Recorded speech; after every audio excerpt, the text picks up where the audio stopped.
I'm not rich. I'm guessing you're not rich either. So really, we have no business watching this video, but we're going to watch it anyway because we're curious fucks. Let's go. No more needs to be said.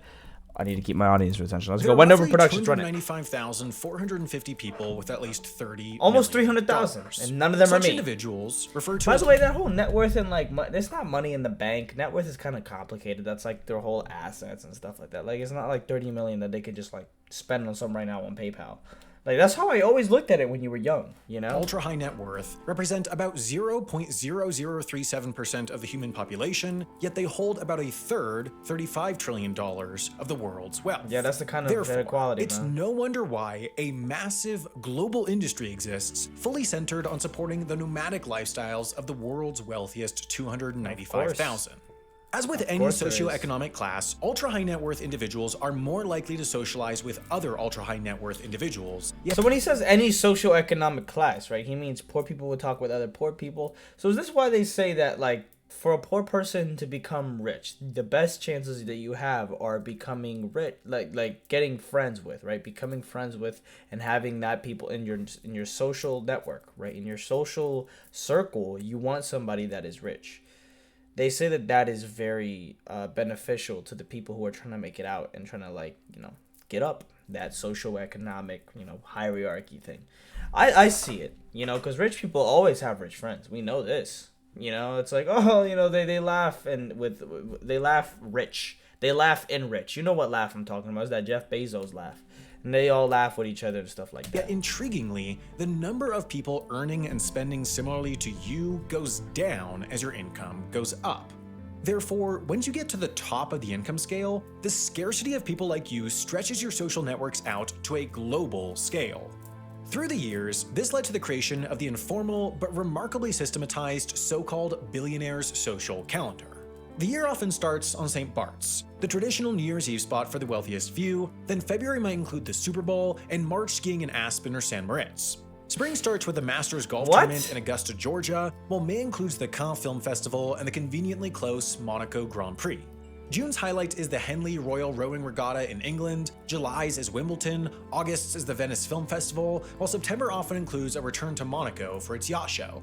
October's the Frieze London Art Fair. Oh, that shit sounds boring. Down Under for the Melbourne Cup, and finally, except if you're a big football fan or like a Grand Prix fan, like you know. But I'm just saying, me personally, I wouldn't be down for any of this, really. The last major event of the year, before St. Bart's, of course, is Art Basel Miami Beach. These events are hardly about the events themselves. Most wealthy attendees to Monaco's Grand Prix hardly care about the racing. Oh, you said Monaco. And its yacht show is far more than a sales event for the vessels, but rather they serve as an exclusive space made available only to wealthy people who want to socialize with other wealthy people. While few go to all, and each adapts the calendar to their preferences, ultra-wealthy individuals have often expressed a feeling of obligation to join the circuit in order to maintain their social standing.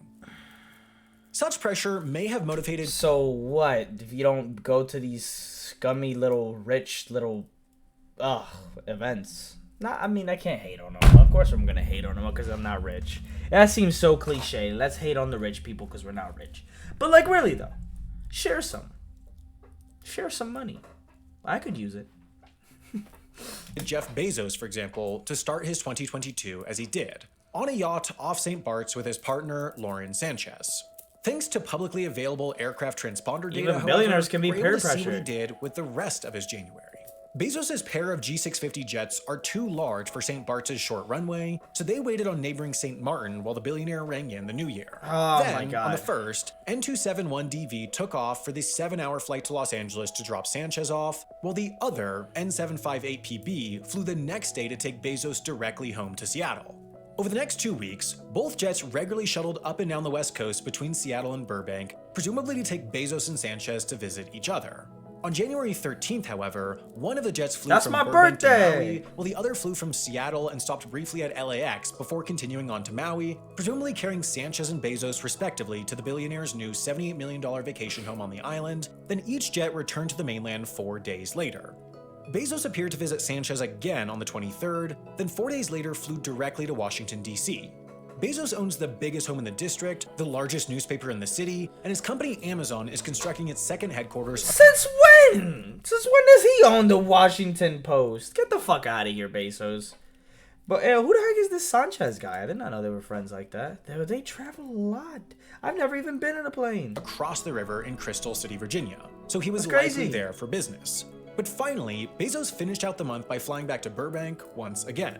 And he did all of this while threading the needle between highlights on the billionaire's social calendar, as just 11 days later he flew down to LA for the Super Bowl. Across January, Bezos' lifestyle called for his G650s to fly 29,000 miles or 46,000 kilometers in total, which is roughly equivalent to flying between Seattle and Sydney 4 times. To fuel this extensive travel, his jets used about 24,838 gallons or 94,022 liters of fuel, which could otherwise be used to propel the largest passenger aircraft in the world, an A380, across the Atlantic from DC to London with 500 passengers aboard. And it was just him? But Bezos' travel is indicative of the way that market analysts think ultra-luxury travel is heading. You see, two phenomena are crashing. Wait, why is he on a huge plane if it's just like him and like 5 crew? They can't just be him as a passenger, right? Because it's a private jet. He's not flying like, first class, whatever you call it. Like, he's flying alone. He's Jeff Bezos. Why does he have a big ass plane that takes that much gas? To throw the industry into turmoil. First, more people are getting wealthy than ever as money is becoming increasingly consolidated at the top. And second, merely wealthy people are traveling less frequently than in years past, but spending more than ever.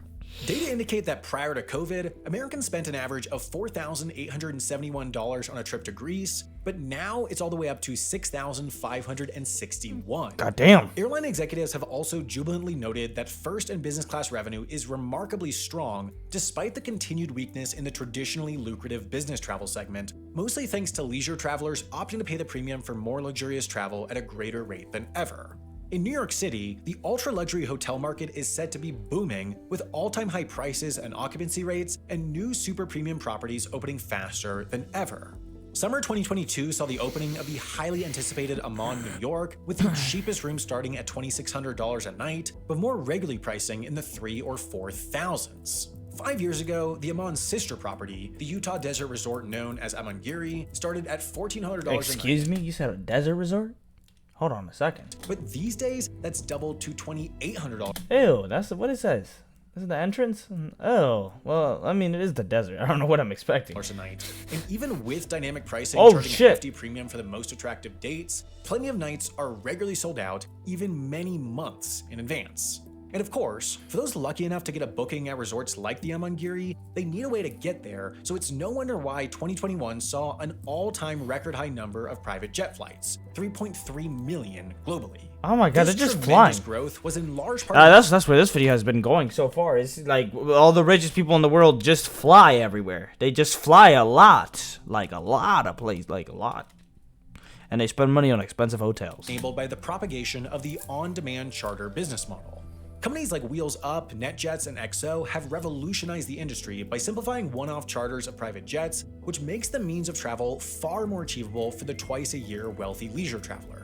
These private jets are serviced by fixed-based operators, which essentially act as private terminals for hire, and these are also observing record traffic, leading to more FBOs being developed, which is pushing up prices for airport real estate and hangars to an all-time high as well.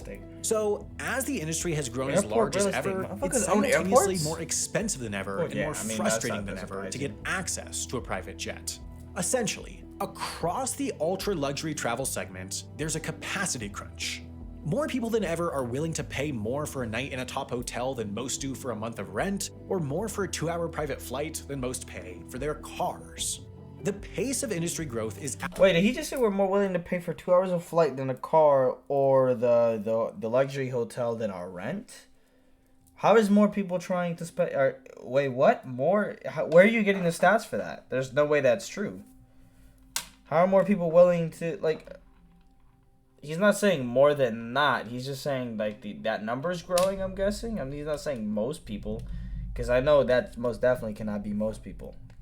Outmatched by the growth in demand for the segment. That's too much demand for rich-ass hotels? Have pushed the ultra-wealthy out from their traditional stomping grounds. There simply are not publicly available travel experiences expensive and exclusive enough for the wealthiest of the wealthiest anymore, so they're essentially turning to private everything. Yachts fulfill this need well. They allow the ultra-rich to travel on their own terms, bringing the quality of accommodations they expect to wherever they want to go, largely regardless of outside demand. But where they want to go is still largely dictated by that billionaire's calendar, so each fall, as the temperatures in the Med drop and the final summer events finish up, a maritime migration begins. Some of the super yachts push off the dock with pared-down crews to begin the makes me lengthy so transatlantic uncomfortable passage how under their much own money. power. And while most yachts are capable of taking on most ocean crossings, it's an expensive, impractical, and dangerous endeavor. Oh, is that Jeff That's why Bezos? these exist: yacht-carrying ships. These ships work year-round connecting the world's yachting hotspots, but in the fall and spring, it's all about the transatlantic migration. So, at the end of the Med season, a deluge of vessels descend on yachting hubs like Genoa, Italy, and Palma de Mallorca, Spain, to load up on one of these vessels, their owners paying up to $100,000 for the convenience. Upon arrival in the Caribbean, their owners can once again access their yachts, providing convenient access to winter events like Art Basel Miami and Dude, what did they call him? A concierge? You're rich, you're spending $100,000 for a concierge for your yacht and for a one-way trip? So you're not just buying the yacht, bro. And then when you take the yacht to Europe and you don't want to drive it back home, you ask somebody else to take it for you and you pay them $100,000. Okay, bro. Okay. and New Year's on St. Bart's. As with every other segment of the industry, just can't help however, but feel the disappointed. superyacht industry is growing faster than ever, meaning what was previously a refuge from the constraints of land is finding itself increasingly stuck out at sea. Take, for instance, a berth at the Yacht Club de Monaco. First and foremost, it'll cost you. During the summer season, a night will cost the shortest vessels $275, but if you'd like to dock the same boat during the Monaco Grand Prix, the price skyrockets to over $16,500 a night.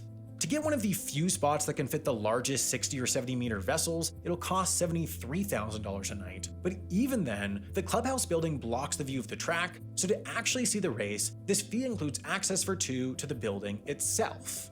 But cost is hardly the issue here. Rather, it's club membership, which requires that you were first sponsored by a member, then approved by the admissions committee. That sounds lame as fuck. To secure a spot during the Med season, berth reservations have to be booked months in advance. But for the only event that parallels the Grand Prix in exclusivity, the yacht show, just getting— Why do you need to have your yacht there for the Grand Prix? I don't get it. What's the point? You're not watching from your yacht. Why do you need to have it parked there? Like, it's so cool for it to be parked there. You can just keep it back home in the Bahamas or fucking wherever you usually keep it. Why does it need to be there? Is it just to show everybody how big your dick is? Like, look at this, guys. I'm one of you. I brought my yacht to the Grand Prix. Yeah. Getting a berth is only half the battle. When showing your super How yacht big's off to your other yacht? attendees, the What best color? spot to dock is No, bro. What do you think they say? Hey, man. Hey, Billy, what color is your yacht? here across the way, so onlookers can take in the full profile of the vessel rather than just its rear. But getting these spots requires first that the yacht is too long to fit in a traditional spot, and that you or your captain has a strong relationship with the event directors, relationships that take years to form. Navigating these busy waters is an expensive pain. Superyacht ownership in general is an expensive pain. Yachts don't generally get someone from one place to the next efficiently at all. On the open ocean, they're generally unpleasantly bumpy rides, and yearly costs generally average around 10% of the boat's value. Yet across the board, no matter the length, sales only continue to rise. Anecdotally, the deals cut on the decks of the these behemoth efficiency's boats that's and the not valuable surprising. relationships curated at yacht club bars are said to make the investment worth it. As one new yacht owner told the New Yorker, quote, "One deal secured on board will pay it all back many times over." So, increasingly, the yacht is now perceived as a necessary component of the billionaire social calendar, meaning— Why? Because this is where you go to make business deals? And I guess having this is like the entry point to being considered a real, like, serious business guy. Like, if you don't have a yacht, then we can't take you seriously. And you're not part of our cool kids club. Like, if you want to join our cool kids club, get taken seriously, this is your fee of admission. You have to buy a yacht. And then on that yacht, we can make business deals. Like, imagine they just, like, not living the same life. way the wealthiest few are And I'm feeling not saying about it's a private better aviation life, I'm and just saying, ultra-luxury like, hotels now extends to the yachting It's world so as well. different. In response, the ultra-wealthy are getting more creative.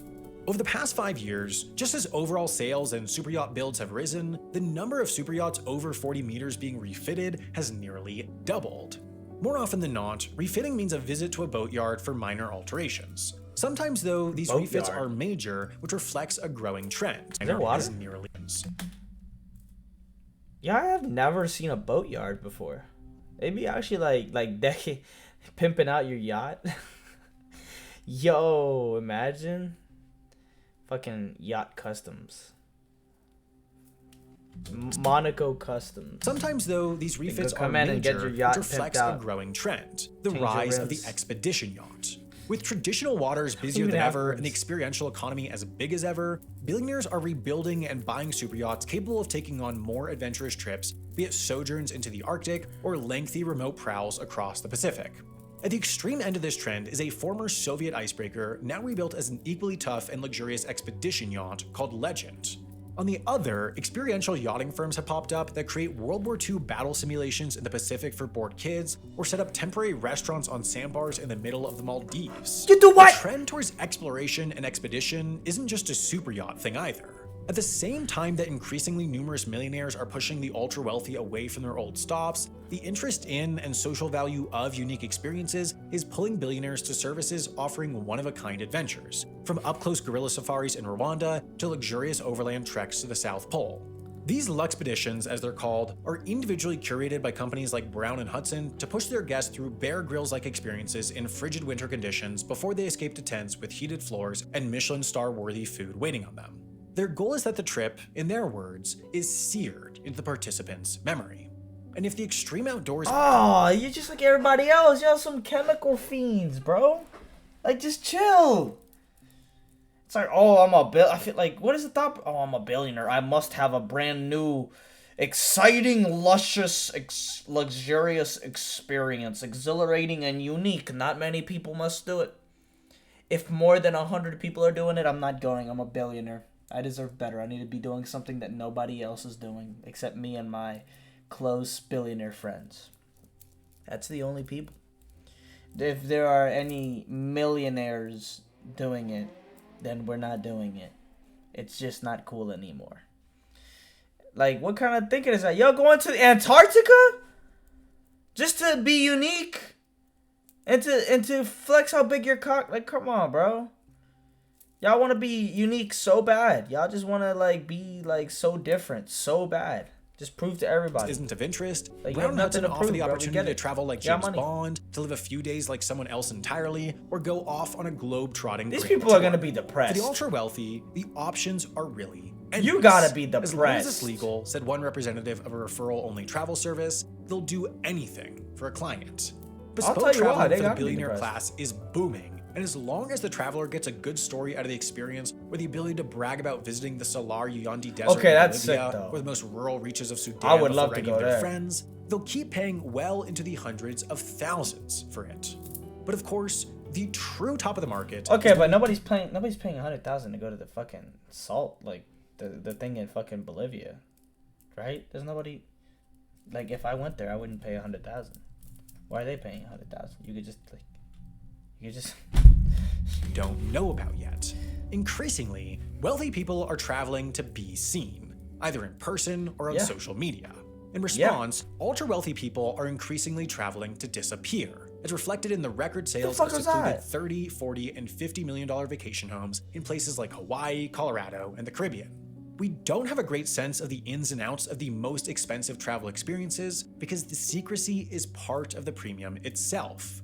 By the time we do, the top of the wealth pyramid will have moved onto something else, always staying one step ahead. Oh yeah, secrecy to us, but between their billionaire friends, they don't know what's going on. They have their little, they want to create their own little cool, angry, wealthy, and make the rest of the world the out. If you want to learn more about the yachting world, and I'm guessing the video's over. I'll tell you why they're depressed, because that reminds me of something I learned about skydivers. They become kind of depressed, like. They have a weird dopamine baseline. Like, it's like they build up too much tolerance because they're like, those thrill seekers. They never get enough. So you remind me of drug addicts. A lot, you billionaire fucks that are looking for this a brand new, exciting, rich experience every single day. Like, you remind me of them a little bit. Like, I think you'll never stop and you'll never truly be happy. You'll never be satisfied with what you have, man. You'll always be looking for the next experience that can hopefully make it all great. Make your life feel worth it. Make it all feel worth it. You know, make you feel happy. I don't know, man. You know, like those people, they do it. They skydive, and it just doesn't feel the same anymore because they build up a tolerance, and then they have to get a more exciting thing. And then the things that they used to be normal that you could find exciting, there's no way you would ever find them exciting it anymore. You know, because it's like, wow, look at that. Comparison to skydiving? No. And skydiving became the new norm. So what about everything else that isn't skydiving? That's just going to feel like shit. Like, I feel like some of them are just depressed, to be honest. Like, that constant, you know, like, can't you just be happy with, like, minimal stuff? I don't know. The All Power, I had no idea Yacht Ferry even existed. That's what I'm saying! Anyway, let me know what you guys think, man. I'll catch you guys in the next one, okay? I don't know what else to say, to be honest with you. Did you guys know there was a Yacht Ferry? I didn't know.